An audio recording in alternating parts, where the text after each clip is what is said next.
હે ગાઈસ, તો જો ઘડિયાળમાં વાગ્યા છે 5:15 અને આ કંઈક ફરવા માટે નથી ઉઠી હું ઉઠી છું નોકરી જવા માટે.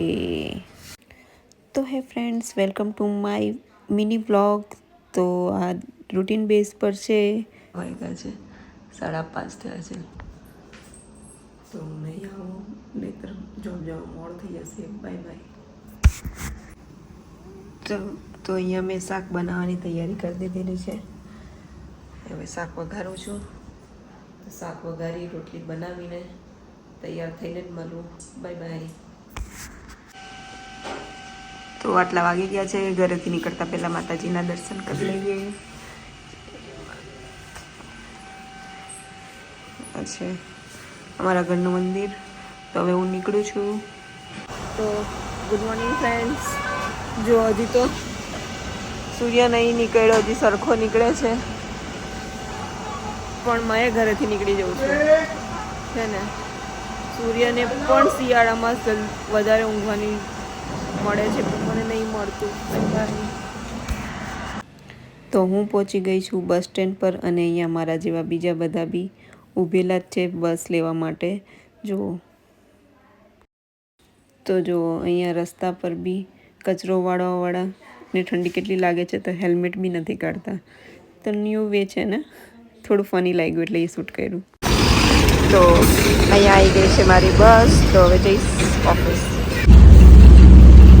તો ઘરેથી તો વોચ પહેરવાનો નથી લોકો, અહીંયા વોચ પહેરી દઉં છું સાથે જવાનું. તો હું બસમાં અડધે પહોંચી ગઈ છું ત્યારે વચ્ચે દેખાય છે કે સનરેઝ થાય છે. જો કેટલું મસ્ત દેખાય છે, એકદમ બ્યુટીફુલ લુક છે. તો પણ બધા ફરવા જાય ત્યારે દેખાય છે, હું બસમાં દેખું છું. જો 7:30 થઈ ગયા છે. હું અહીંયા પાર્કિંગમાં પહોંચી ગઈ છું. તો જ્યાં ડોગી બી ઊંઘે છે, પણ હું પહોંચી ગઈ છું.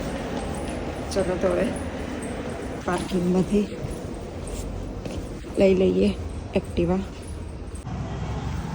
તો અહીંયા ફૂલ સેફટી સાથે તૈયાર છું જવા માટે. તો મળીએ ત્યાં જ. તો હજી તો ઓફિસથી હમણાં જ આવ્યા હતા ને હવે ચા પીવા માટે ચાલ્યા. જો ચાના રસુડાઓ.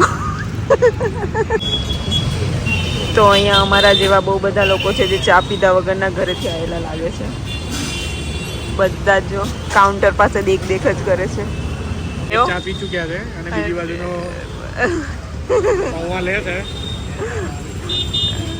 હજી એકમાં તેને ડરાવો જ નહીં આવતો. હજી તો બીજું મેનુ વાંચે છે કે હું જોઈએ છે એવું. જો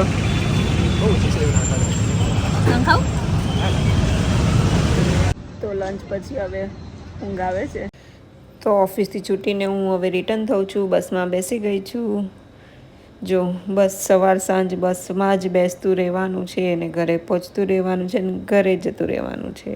તો અહીંયા હું હવે બસમાંથી ઉતરી ગઈ છું, પહોંચી ગઈ છું. હવે ચાલતા ચાલતા ઘરે જાઉં છું. જો આ છે રસ્તો.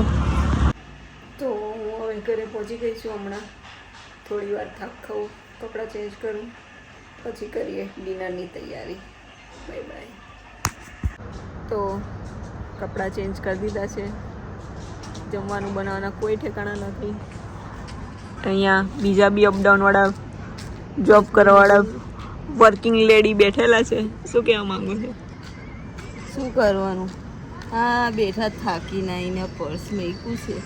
ખાવાનું તો એટલો કંટાળા જ બનાવવાનો, પણ શું કરવાનું, જિંદગી છે એટલે બનાવી તો પડશે જ. ખાઈશું હું. તો ડિનર માટે બને છે દૂધી અને દાણાનું શાક, ખાવું પડશે. અને આ બાજુ ખીચડી. બસ આટલું સિમ્પલ છે અમારો ડિનર. તો ખીચડી મૂકી દીધી હતી, શાક વઘારવા મૂકી દીધું છે.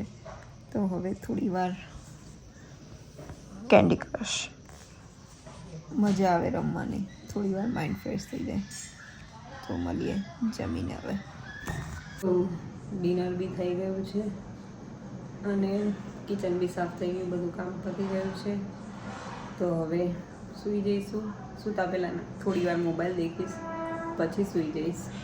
તો આ હતું મારું ડેલી રૂટીન. તો વિડીયો ગમ્યો હોય તો લાઇક શેર અને સબસ્ક્રાઈબ જરૂરથી કરી દેજો. ટાટા.